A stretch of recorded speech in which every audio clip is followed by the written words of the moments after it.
sería la reforma del ministerio ordenado en la teología.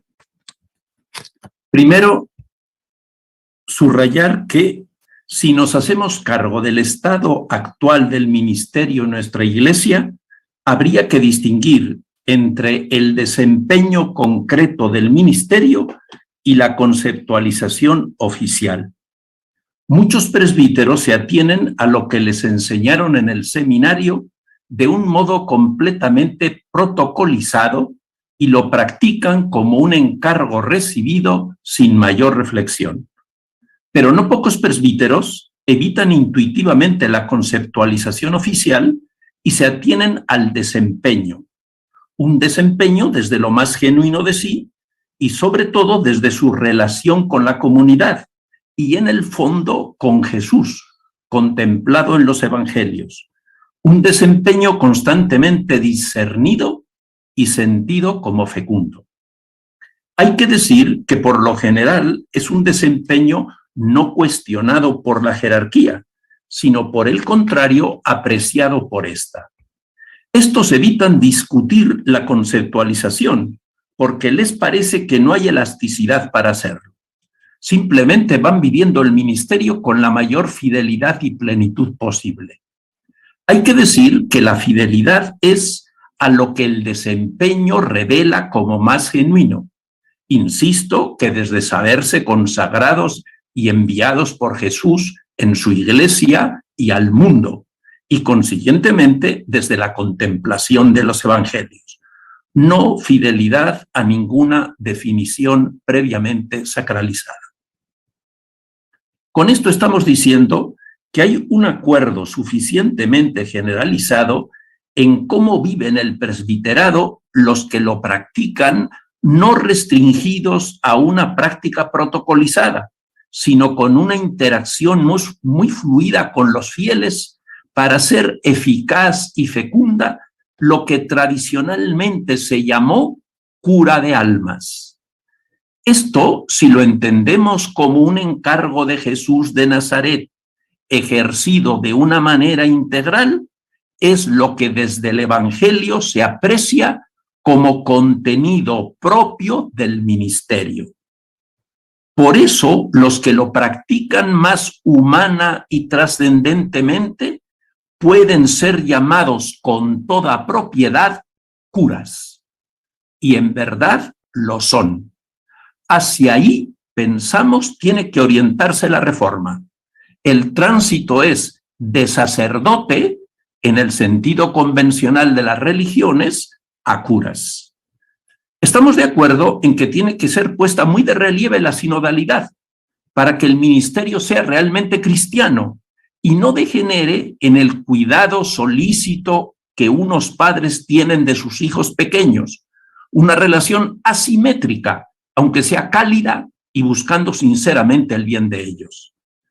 Este desempeño no sería cristiano, aunque hay que decir que así se ha tematizado y así lo han vivido no pocos con la mejor buena voluntad, identificados con su papel presbiteral, entendiendo que los cristianos son aquellos a los que sirven. Pero hay que decir que hoy, aunque convenga tematizar la sinodalidad para practicarla más consciente y sistemáticamente, los tenidos como mejores curas ya la practican instintivamente, porque se dejan llevar por el Espíritu de Jesús de Nazaret, y por eso ante todo son hermanos, que no padres, y así son tenidos por todos. Y por eso, conscientes de que están en camino, se van haciendo cristianos con los demás cristianos. Esa es su tarea más elemental, y en el seno de ella es donde realizan el ministerio. Creemos que hay mucho que explicitar y tematizar en esta práctica para cultivar más conscientemente el ministerio, pero también creemos que si partimos de la práctica de los tenidos como mejores curas, no tendríamos que hablar de repensar a fondo el ministerio, sino de tematizar lo que se practica ya fecundamente, aunque sea minoritario, para ponerlo de relieve, fundamentarlo y, si es caso, completarlo. Aunque no sé si ha llegado el tiempo de hacerlo en paz y sin prejuicios sacralizados ni discusiones descalificadoras. Vamos a explicitar más este desempeño. La base es sentirse ante todo pacientes pastorales, no agentes pastorales. Personas necesitadas de reactivar cada día más la relación filial con Dios, discipular y fraterna con Jesús y fraterna con los demás. Personas necesitadas de unificarse en torno a estas relaciones, que se saben necesitadas de ser ayudadas, que se saben inacabadas, siempre en camino. Desde esta conciencia de no estar hechas, sino en camino, y más concretamente de su fragilidad, dan de su pobreza como ejercicio de fraternidad. Si no se da esta base, todo lo que diremos tiene otro sentido del que nosotros le damos. Desde esta base, que es la expresión más genuina de la sinodalidad, ante todo acompañan a otros que van también en ese camino discipular. Insisto, no están frente a ellos como los maestros, sino codo a codo con ellos como compañeros de camino. Por eso los acompañan dando de su pobreza y también recibiendo con agradecimiento. Los acompañan ayudándolos a discernir el paso de Dios por su vida, para que se dejen llevar por el Espíritu, tanto en su vida personal como en su participación de la misión de Jesús de Nazaret. Los acompañan ayudándolos a constituirse en comunidades cristianas. Esta constitución pasa ante todo por la lectura orante comunitaria de los evangelios. La ayuda consiste en dar insumos para que cada uno pueda trasladarse al espacio y al tiempo donde se desarrolla la escena para contemplarla como si estuvieran presentes y ahí, como verdaderos discípulos, ver, escuchar y palpar a Jesús. Y cuando hayan contemplado, ayudar a hacer silencio para escuchar lo que el Señor les ha estado queriendo decir para nuestro hoy mientras contemplaban la escena. Los acompañan presidiendo la celebración comunitaria de la Cena del Señor para que nos abramos todos a recibirlo, a darle lugar en nosotros mismos, de manera que viviendo de Él, hagamos lo mismo que Él. Nos entreguemos con Él al Padre y lo entreguemos a los demás, convertido en vida de nuestra vida. También para coordinar las respuestas de los que se animan a manifestar lo que el Señor les da, les dice, les pide. Y como algo muy importante, para que la comunidad tome conciencia de que Jesús dentro de todos nos convierte en cuerpo de Cristo y que por tanto tenemos que hacer lo posible porque esta presencia compartida lleve la voz cantante en nuestras relaciones y lo transparentemos también cuando estemos con los demás. Esto implica que la Cena del Señor no sea algo absolutamente protocolizado, sino que siguiendo el canon, es decir, cada parte con su orden y correlación, pueda darse lugar a lo que acontece en cada cena. También forma parte del ministerio la conversa personalizada para que las personas vayan cuadrándose con su condición de discípulos enviados, procesando superadoramente lo que distrae o se opone. Dentro de esa relación es muy pertinente el sacramento de la reconciliación. También son muy convenientes los encuentros de fin de semana para procesar tópicos que van saliendo y que es pertinente tematizarlos y discernirlos.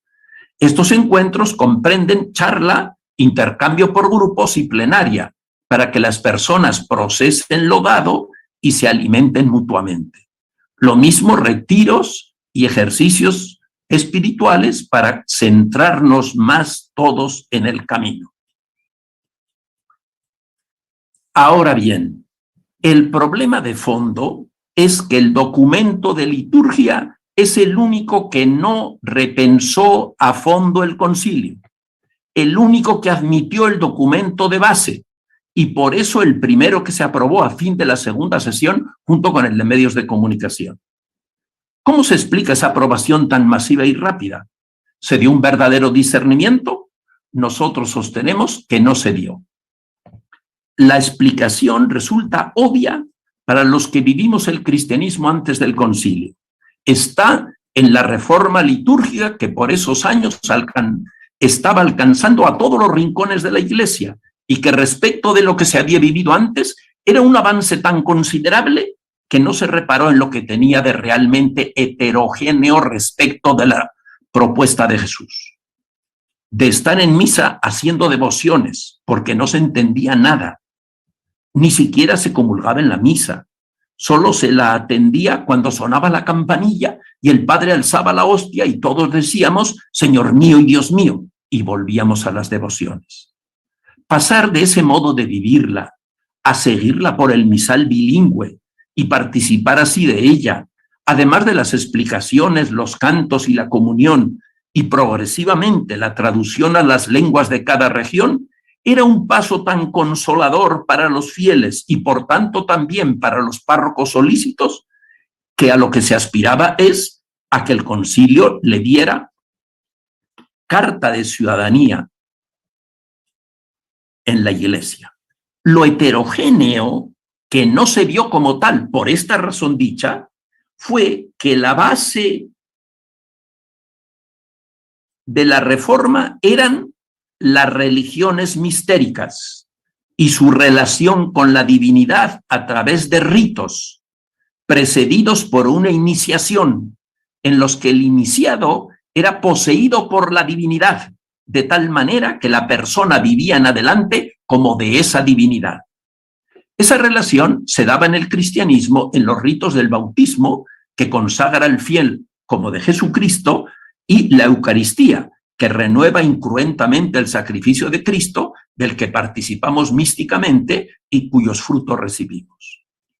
Lo heterogéneo de esta concepción respecto del cristianismo está en que la entrega absoluta e incondicional de Dios a nosotros se da en la encarnación de su Hijo, que no consiste solo en ser uno de nosotros, sino específicamente nuestro hermano. La encarnación no es ningún rito, sino la entrada del Hijo de Dios en nuestra historia para salvarla desde dentro, por su solidaridad que se va ejercitando en la vida. La evidencia de esta fraternidad incondicional y por tanto la clave de la vida de Jesús está en el bautismo, que era un rito, pero no iniciático, sino meramente simbólico. El rito ayudaba por su adecuación y su publicidad, pero en el fondo todo dependía del grado con el que el bautizando abjurara de su mala vida y se entregara a vivir como Dios quiere. Pues bien, cuando le tocó el turno a Jesús, él confesó los pecados en primera persona de plural, con más dolor que todos los penitentes juntos de la historia, porque en el centro de su corazón estaba su Padre, y en él también estábamos todos, que, unos más, otros menos, no hacemos lo que quiere su Padre. Jesús tenía el corazón destrozado. Como se ve, no hay ninguna eficacia mistérica, sino la eficacia de su solidaridad absoluta. Esta fue la que ejercitó sistemáticamente a lo largo de su misión, que culminó en la cruz. La cruz tampoco fue ningún rito. Fue, por una parte, el acto más inhumano de la historia, ya que lo quitaron del medio, porque siendo ellos los líderes institucionales, él se llevó al pueblo tras de sí. Como observó certeramente Pilato, se lo habían entregado por envidia. En el sacrificio de Jesús solo hay mal. Es una blasfemia pensar que en el fondo era su Padre el que había querido que lo sacrificara.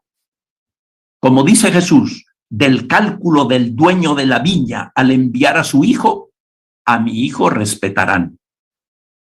Lo que sin embargo fue lo más sublime de la historia fue el modo como Jesús vivió su pasión y muerte, poniéndose en manos de su Padre cuando sentía su abandono y muriendo así de fe, culminando su condición de hijo, y llevándonos a todos en su corazón y pidiendo perdón por los que lo habían condenado y lo estaban torturando, culminando así su condición de hermano.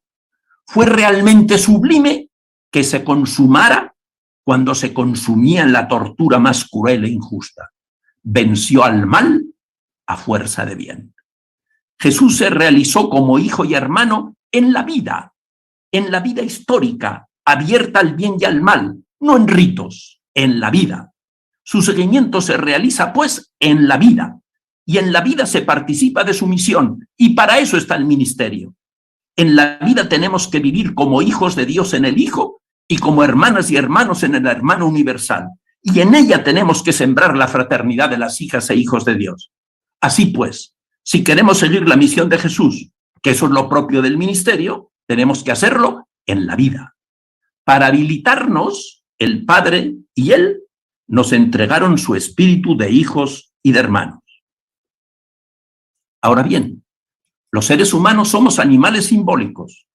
Por eso Jesús en la vida puso muchos símbolos, desde levantar los ojos al cielo para manifestar la relación con su Padre, hasta elegir entre los 12 a los dos extremos incompatibles de su sociedad, el colaboracionista Mateo y el celota Simón, para patentizar que no excluía a nadie y que todos tenían que comprometerse entre sí, o enviar de dos en dos a la misión, porque solo una comunidad puede sembrar comunidad, o multiplicar los panes para significar que el que salga más allá de lo establecido siguiéndolo, Dios no lo va a desamparar, y como anticipación simbólica del banquete del reino. Por eso también, y sobre todo, el símbolo de la última cena, de darles el pan, su cuerpo, es decir, su persona, y el vino, su sangre, es decir, su vida, para que recibiéndolos y haciéndolos vida de nuestra vida, podamos hacer lo mismo, dar a otros la vida que Él nos da, como el modo vivo de recordarlo. Por eso, sus seguidores y los que participen de su misión también tienen que poner símbolos, y sobre todo el de la cena que nos dejó Jesús, y hacerlo en memoria suya. Los símbolos se remitan a la vida, y en esa vida, en su seguimiento, cobran toda su densidad y capacidad expresiva. Si se lo desgaja de la vida y se los cosifica, ex opere operato, pierden su valor simbólico. Por eso, por ejemplo, para Pablo, los corintios no celebraban la cena del Señor. Y sin embargo, según la teología tradicional, se daba materia, forma, ministro y sujeto. No se celebraba, según Pablo, porque los que se adelantaban a comer excluían a los pobres. ¿Qué hay que decir de lo que ha pasado? Que sí se ha desgajado a los símbolos de la vida, con lo que dejaron de ser símbolos para convertirse en meros ritos. ¿Y por qué sucedió? Para adaptarse a la religión que estaba vigente, que es la religión que se configuró cuando se inventó la agricultura y la ganadería, la cerámica, el arte de hacer ladrillos y la cantería, la fundición de metales, la ciencia y la técnica, la división de trabajo, las ciudades, las naciones y los imperios, desde el año 10.000 antes de Cristo hasta ahorita. Entonces nació la sociedad piramidal, en la que unos pocos están arriba, otros en el medio y la mayoría abajo. Dios, obviamente, está en lo más alto de todo, separado, y se relaciona con él mediante la tríada templo, sacerdote, sacrificios. Insisto, esta es refractada de muchos modos la religión de esta época. Por ejemplo, en Indoamérica, esa fue la religión de los aztecas y los incas, que eran los únicos que habían llegado a esta época. En las épocas anteriores hubo otras maneras de expresar la relación con Dios, y en las épocas que le sigan, empezando por la que están haciendo ahora, los modos serán también distintos. En esa coyuntura religiosa vivió Jesús, pero ese no era su Dios. Nunca aparece en el templo haciendo ofrendas ni sacrificios. Las haría como los demás, pero no se juzgó que eso fuera significativo. Nunca dice tampoco Jesús que haya que hacer sacrificios. Por 2 veces aparece en boca suya la cita de Oseas: misericordia quiero y no sacrificios. Y predijo la destrucción del templo, y dijo que había llegado el tiempo en que no se adoraría a Dios en ningún templo. Su ministerio pudo sintetizarse diciendo: pasó haciendo el bien y liberando a todos los oprimidos del mal, porque Dios estaba con él. Que Jesús fuera de Dios no lo llevó al templo, sino a la vida para humanizarla. Jesús no fue de ningún modo un representante de su religión, ni vino a fundar otra. En el Nuevo Testamento nunca se nombran los sacerdotes para referirse a alguno de los ministerios de las comunidades. Cuando se nombran los sacrificios, su significado es metafórico, para que los que estaban acostumbrados a ellos se hicieran cargo del sentido de la novedad cristiana. Nunca aparecen templos asociados a las comunidades cristianas, ni tampoco, insisto, sacerdotes. En la carta a los Hebreos aparece claro el modo tan opuesto al de los sacerdotes como Jesús realiza la función que estos desempeñaban. Por desempeñar una función equivalente, lo puede llamar sacerdote, aunque la palabra más exacta sería pontífice, el que hace de puente entre Dios y nosotros porque pertenece a las dos orillas, insistiendo en que lo fue en la vida y no por medio de ningún rito, y concretamente haciéndose nuestro hermano, llevándonos a todos en su corazón por voluntad de su Padre, en vez de separándose de los seres humanos como los sacerdotes para dedicarse a lo de Dios. Por eso, cuando Constantino ofreció templos a los cristianos, ellos explicaron que no tenían templos y por eso les dio iglesias, lugares de encuentro, no lugares sagrados. ¿Cuándo empezó a haber templos? En el siglo IX, cuando empezaron a ponerse tabernáculos en las iglesias y a exponerse el Santísimo. ¿Y por qué se visibilizó de este modo la presencia del Señor, cosa inconcebible en los siglos anteriores? Porque entonces casi no existía la comunidad cristiana, el cuerpo de Cristo que formamos realmente los cristianos por nuestras relaciones fraternas, la fraternidad que Jesús nos regaló. Cuando la cena del Señor se transformó en el sacrificio por cuya inmolación quiso Dios devolvernos su amistad, cuando los obispos aceptaron la propuesta de Constantino de que ellos ofrecieran al Dios cristiano el sacrificio por la ciudad y el imperio, que antes ofrecían los dioses olímpicos, a los dioses olímpicos sus sacerdotes en sus templos. En este esquema, el celebrante es el sacerdote y los demás meros asistentes, para cuyo bien el sacerdote ofrece la víctima sagrada. ¿Tiene que ver esto algo con la cena del Señor? En la cena del Señor la relación se establece entre Jesús, el Señor, y sus discípulos. Aunque el Padre está presente en la invocación de Jesús. En la misa la relación, sin embargo, es con Dios, a quien se ofrece la víctima santa. Como se ve, son acontecimientos estructuralmente heterogéneos. El cristianismo se incultura en una determinada sociedad cuando lo absoluto es el cristianismo y lo relativo cada cultura. Es decir, cuando en seguimiento de Jesús hacemos en nuestra situación lo equivalente de lo que Jesús hizo en la suya. El cristianismo se acultura a una sociedad cuando de hecho, se diga lo que se diga, la sociedad es la que opera como absoluto y se vierte en ella solo lo que del cristianismo cabe en ella. En el primer caso, la sociedad se transforma superadoramente. En el segundo es el cristianismo el que pierde trascendencia. Aceptar el molde templo, sacerdotes, sacrificios fue el precio de pasar de la persecución a la aceptación del cristianismo como la religión del imperio. Para Eusebio de Cesarea, ahí estuvo la mano de Dios. Para otros la cosa no estaba tan clara. Incluso pensaron que los emperadores con su protección habían logrado lo que no consiguieron las persecuciones: domesticar el cristianismo con la consiguiente pérdida de trascendencia. Es claro que a la larga desapareció la comunidad cristiana y que la relación de Dios y Jesús con los cristianos pasaba por la jerarquía, que prácticamente equivalía a la Iglesia. Por eso la denominación Corpus Christi Verum pasó de la comunidad a la Eucaristía y la expresión Corpus Christi Mysticum pasó de la Eucaristía a la comunidad.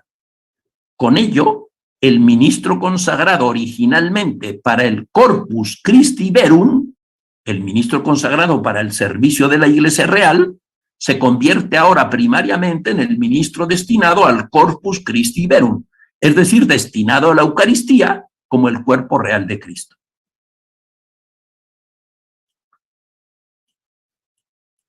La sinodalidad. La insistencia actual del Papa en la sinodalidad sería el piso que nos dota de autoridad a los cristianos para proponérselo a los demás. Es decir, para proponer a todos los seres humanos que caminemos juntos, porque todos somos hermanos. Recuerden la Fratelli Tutti.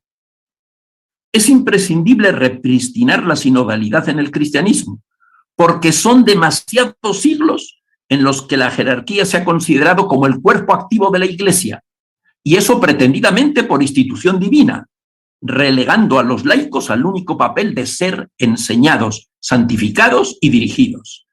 Existe una gravísima malformación en los seminarios y en muchísimos presbíteros, que pueden llegar a ser padres campechanos, dados a la gente, incluso igualitarios, pero manteniendo su identificación con el papel presbiteral, que desconoce la dimensión anterior de cristiano, la única sustantiva y escatológica, ya que en el cielo, hay que repetirlo constantemente a ver si entra, no habrá sacerdotes, ni obispos, ni papas, sino solo hijas e hijos de Dios, hermanas y hermanos. No tenemos autoridad para proclamar al mundo que todos somos hermanos si en la Iglesia no lo somos, porque unos se tienen por padres y consiguientemente relegan a los demás a la condición de hijos. El Papa tiene tan presente esta desviación en el seno de la Iglesia que, puesto que estamos en una sociedad piramidal, insiste en que la Iglesia, para ser fiel a Jesús, tiene que tener la forma de una pirámide invertida, en la que el pueblo esté arriba y los presbíteros y obispos abajo, como sus servidores, y el Papa el más debajo de todos, como siervo de los siervos de Dios, siguiendo a Jesús, que estaba entre los suyos como servidor de todos, y esto lo concreta hasta en el servicio de la mesa, y lo simbolizó en el lavatorio de los pies, al fin del cual les expresó que les había podido lavar los pies a todos porque era el Maestro y el Señor, porque había salido de Dios y estaba a punto de regresar a Él. Como los discípulos eran solo condiscípulos unos de otros, a ellos les bastaba con lavarse los pies unos a otros. No les da para servir a todos. Eso es propio solo de Dios y de su Hijo. En esto consistiría la reforma del ministerio desde la teología. Y como se ve, es crucial para deshacer equívocos muy fuertemente arraigados, incluso sacralizados. Ahora vendría a tratar de la ordenación y del homenaje y la prevalencia del derecho. Pero eso lo dejamos porque no hay tiempo. Vamos al Vaticano II. Volvió a considerar que todos somos Iglesia, el único pueblo de Dios.